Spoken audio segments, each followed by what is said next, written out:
Hello, guys, and welcome back to League One predictions. We are back yet again predicting the third tier of English football, and I'm joined, as always, by the magnificent Benjamin Bloom. How are you?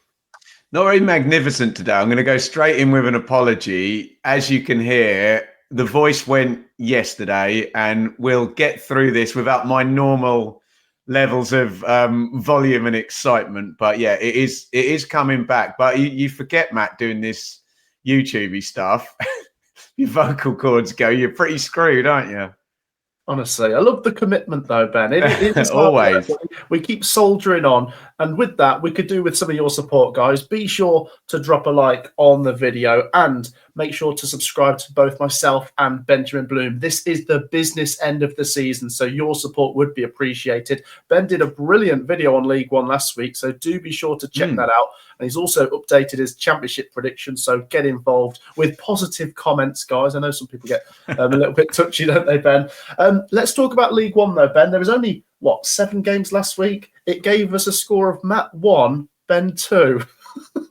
Oh, dear. I mean, should we move away from our scores and say some really significant goings on? First with Wycombe, then the Wrexham Stockport game, and off the pitch with Reading, and a return at Crawley. So we've got plenty to go through this week, Matt. Yes, we've got a lot to sink our teeth into. Well done, Wrexham and Wycombe, and maybe it's looking just like a 2-team shootout for second place now, Ben. But we'll get on to that. Let's do the predictions, Ben. We will start at Leyton Orient versus Stevenage. This is on the Thursday night, Ben. Orient, they could still make the playoffs. They have to win this, though. What are you saying? So I'm going to back Orient in this one, Matt. As I've said before, I can imagine streak 1 at the start of the season, streak 2 in the middle of the season, so I can imagine them going on a nice kind of little streak now. And we have lavish praise on Stevenage, but they've got their flip-flops ready for these last few games. They're nice and safe. Their work is done already. Good win for Orient at Blackpool. Classic, both teams to score. I'm going to back them to win with a clean sheet, though, Matt. I'm going to say Orient 2, Stevenage 0. Oh, it was so nearly a scribble, Ben. Yeah, you're going 2-1 then, yeah? I've got 1-0. Okay. With the clean sheet. I don't think there's a lot in this. If I remember correctly, it was a 0-0 when they played at Stevenage earlier this season. So fine margins, but maybe just Orient on the back of a win and with a bit more to play for. I will just go for them. Wouldn't be surprised if Stevenage gets something, though. But we've both got the Orient win to make things a little bit more interesting in the playoff race. Speaking of which, Ben, we move to the Valley. Charlton versus Huddersfield. This is a really good matchup. Charlton, not quite the Sunderland of League One yet because they've still got quite a lot to play for, but they do look a pretty good pick to finish in 4th place. They lost 3-0 to Peterborough at the weekend, Ben, which I didn't see coming, but Peterborough have been on a great run. They could do with a bounce back. It's difficult working out what Huddersfield are going to do here, Ben, because obviously I don't think they've brought in a new manager yet. They did get rid of Duff, and they had a great reaction, but that was against Crawley, who were really poor at the time. I know we'll come on to them in a second. Difficult. I mean, I make Charlton favourites, Ben, but I might go for a 1-1 draw. Okay. My understanding from that League One video you spoke about that I did from the Huddersfield fans that commented is there won't be a new manager. They're gonna ride it out until the end of the season. And there was a few of the Huddersfield fans were pointing their animus at the sporting director rather than the owner. So if that's the case, then I'll bow to the superior knowledge of the Huddersfield fans. I do think we get the Charlton bounce back. Nathan Jones was very much saying, but he stuck the knife in a little bit. He said, Posh's front 4 is up there with anyone. They obviously haven't turned up very much this season, but they turned up. They turned up against Charlton last week. So I will take the bounce back. And God, well, if you've taken the draw, we love a 1-0 Charlton, don't we? We do indeed. There you go. We've got Charlton to win. We might see Charlton v Huddersfield as a potential playoff final in a few weeks' time. We will see. Another team in the playoff race, Ben, are Stockport County. They lost to Wrexham, which might have ended their top 2 hopes. They take on Burton, Ben, and Burton have got a lot to play for. This is a big game. Where are you going with this? And what's your thoughts on Stockport's defeat to Wrexham as well? Well, everyone's just saying it was a dodgy penalty, aren't they? And you get involved in that in the comments. I don't want to get involved in refereeing decisions or Hollywood conspiracies or things of that nature. We'll just predict the results. But yeah, I agree with you. That felt like one that I wasn't quite with you that they were in the automatic race, but they needed to beat Wrexham in the head-to-head, and certainly losing it was not an option. And yeah, I totally agree with you. Now, where are we? 9 points off with 8 games done. Not in a promotion race. That would be a gargantuan collapse, wouldn't it, over at Disneyland? But sorry, I'm going all in on Wrexham today. We love Wrexham, and I think Burton will score. I think they'll get. Maybe Burton will take the lead, but I'll take Stockport 3-1. Oh, I quite like that. Going with the goals. I've actually got the same deficit, Ben, but I do like Stockport for a clean sheet, so I will go Stockport 2-0. Stockport, yeah, I think now the attention turns to just wrapping up their playoff place, Ben. They have played a game more than all of those 4 teams directly below them, so if they, gather a bit of momentum, Stockport could be looking over their shoulders. As for Burton, Ben, are we saying they're the only team in the bottom 4 that has a chance of getting out of this? Wait until we talk about Crawley. Okay.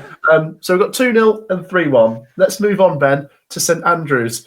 Top of the table, Birmingham City take on bottom of the table. Interesting when you get one of these late in the season, isn't it, Matt? Top against bottom, because sometimes it can't happen after January or whatever, can it?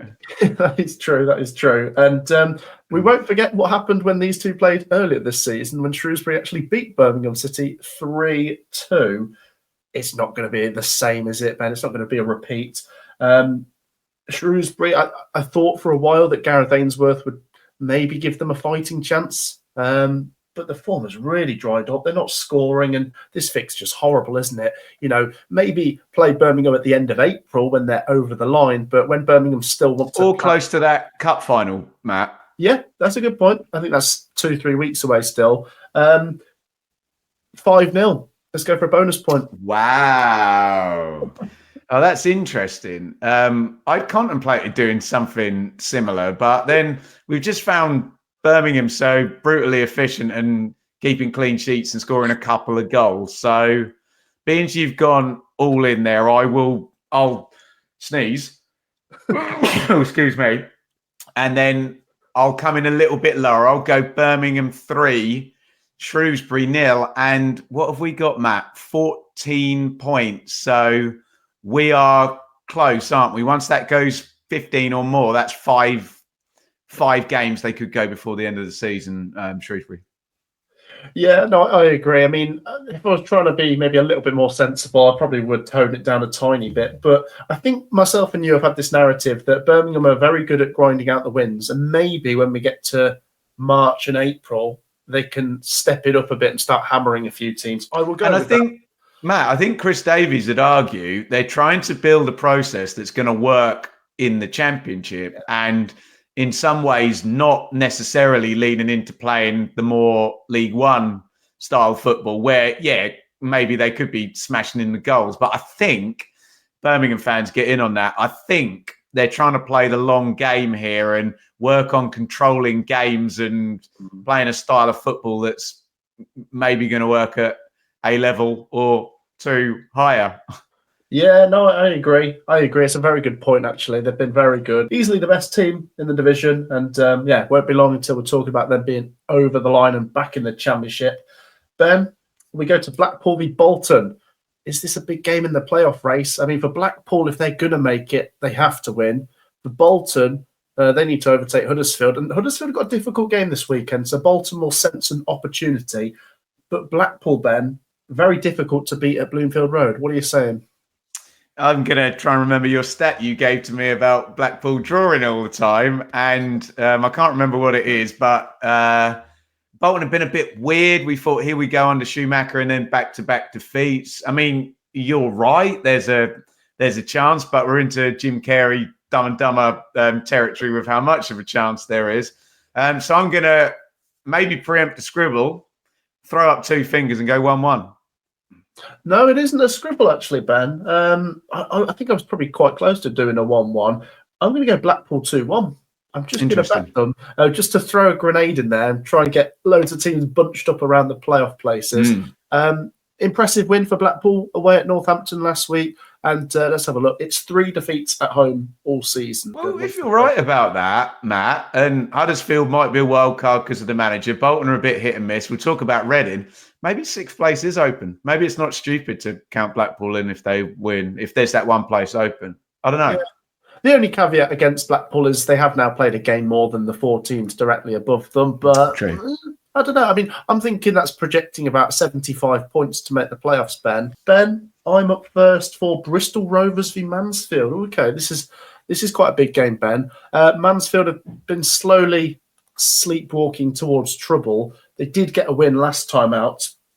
That was against Barnsley, wasn't it? They were a bit spotty themselves.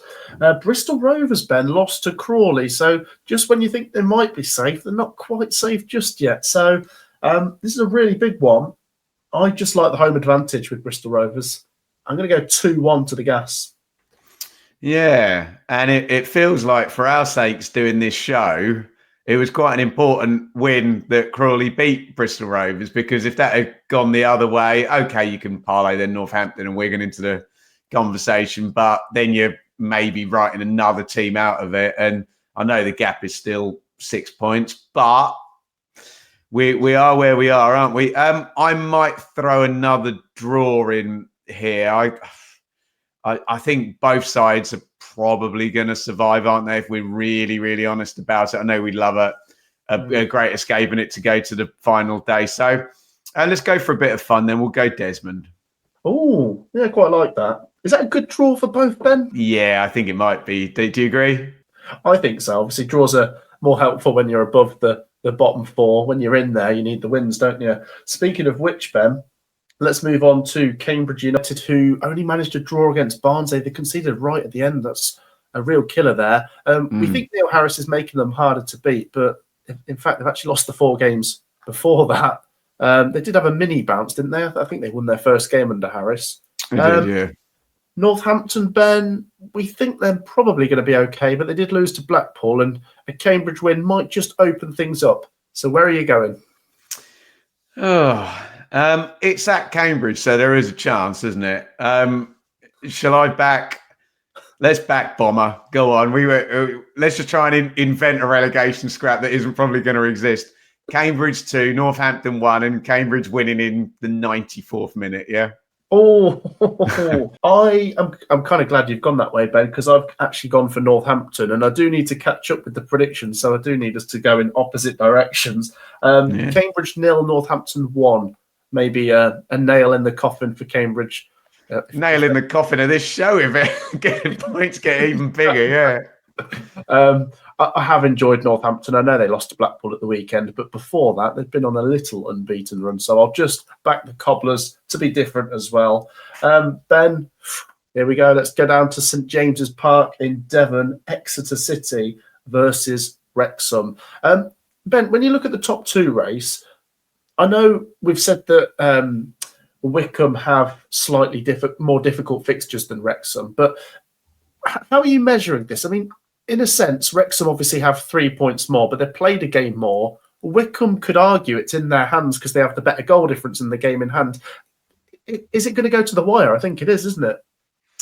I've got Wrexham doing it now after I've spent a bit of time, like you say, on that video over on the Benjamin Bloom football channel the other week. And just the way it's playing out now, it feels like Wrexham are just going to do enough. And these recent games that they've had where they've been we said it like 3-4 weeks ago, didn't we? If they get through those few games ahead, then I think they're going to do it. And look, in these 4 recent wins, they've won away at Huddersfield, they've won away at Wycombe, and they've won a home head-to-head against Stockport. Honestly, mate, Wrexham are behaving like a side that's going to win automatic promotion, aren't they? And on that note, I am going to back them here. I quite like their fixtures here, Ben. No disrespect to Exeter, by the way. It was a 0-0 away at Lincoln last time. I think Caldwell got sent off right at the end because he was appealing for a penalty. 6 undefeated, it says here, mate. Exeter. Yeah, they're on a decent run, but this is Wrexham, and I could just see them grinding it out. I'm going to go Exeter 0, Wrexham 1.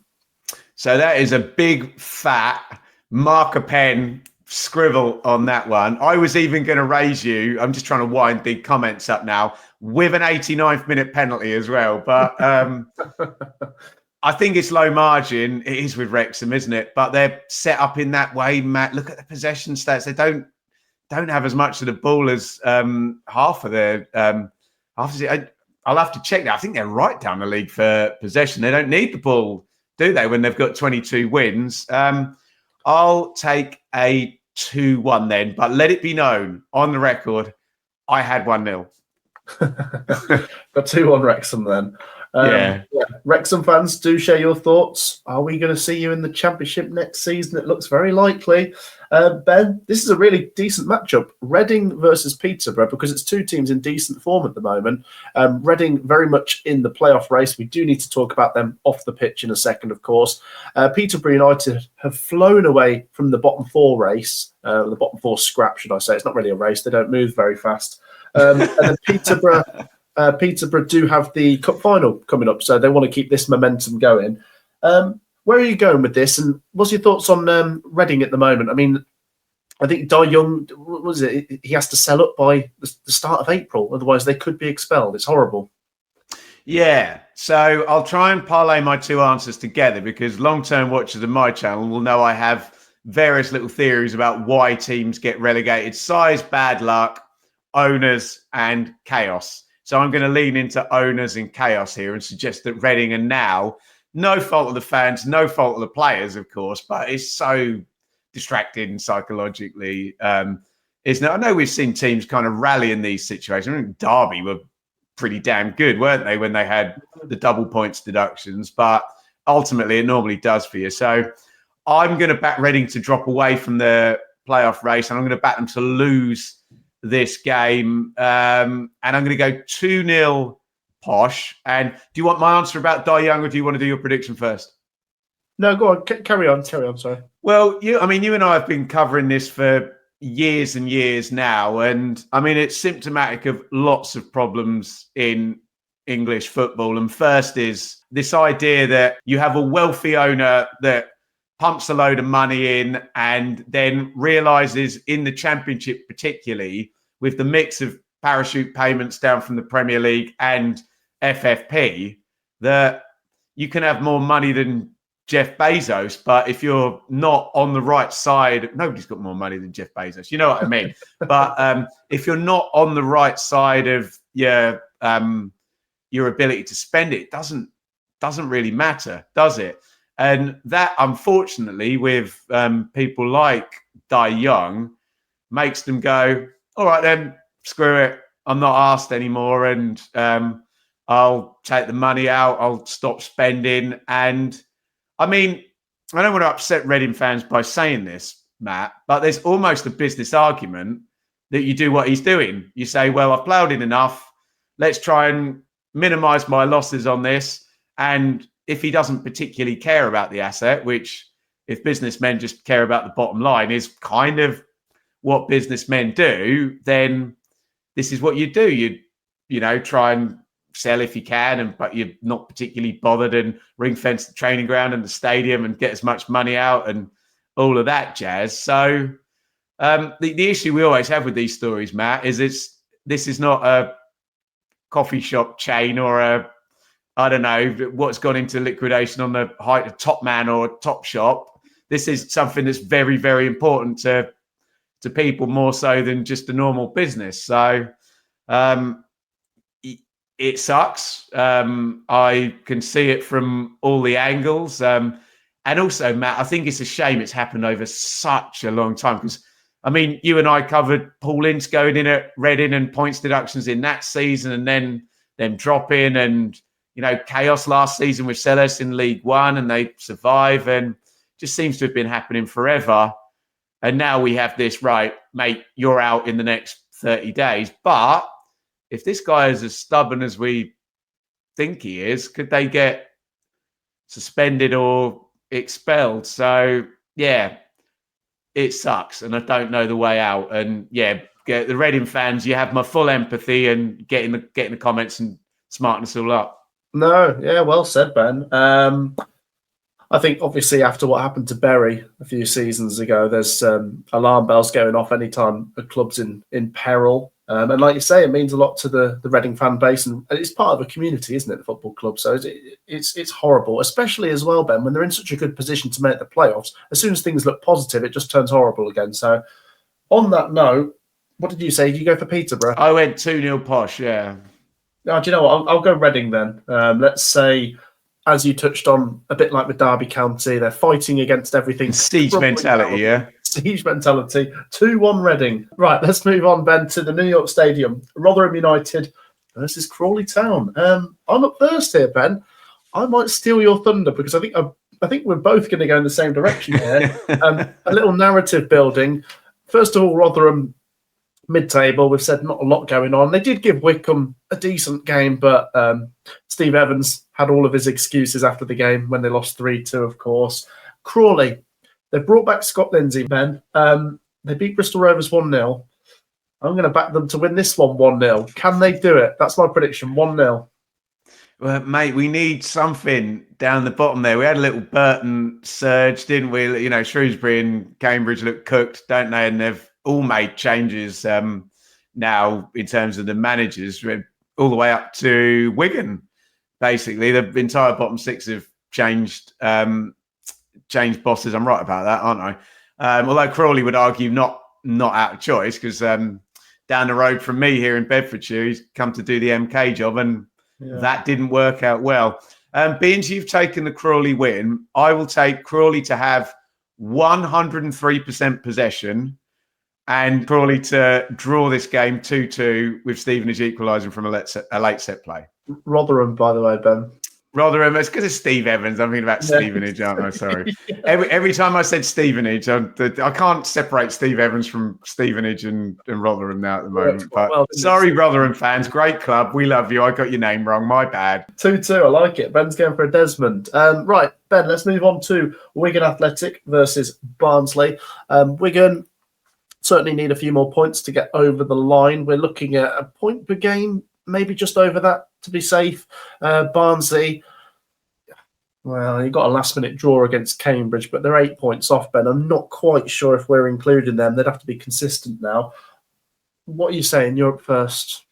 Are Wigan all right at home? Am I right in saying that? 19th in the home table. So we're going to lower in the home table than their actual league position. So I'll completely take that back then. I can see they just had a couple of results there recently. I don't know how to call this. It feels a bit beachy, doesn't it? Because I think we're going to be safe come what may, although, you know, they're not miles off the...